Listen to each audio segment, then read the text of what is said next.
Hi hello guys, welcome back to my YouTube channel Sravani Gopireddy. ఇది outing vlog అనమాట.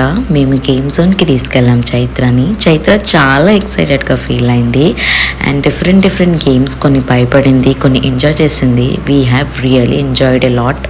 చాలా హ్యాపీగా అనిపించింది. అలా నాకైతే పీస్ఫుల్గా weekend Monday to Friday very stressed ఉంటుంది అండ్ సండే రోజు కానీ సాటర్డే రోజు కానీ ఇలా అవుటింగ్ కానీ తీసుకెళ్తే దానికి కూడా కొంచెం రిఫ్రెష్మెంట్ అండ్ అవి also feel very happy for it. And తను ఎంజాయ్ చేస్తుంటే మాకైతే చాలా సంతోషంగా అనిపించింది.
Hope you like this video. Thanks for watching. Do like, share, subscribe my YouTube channel. Thank you so much.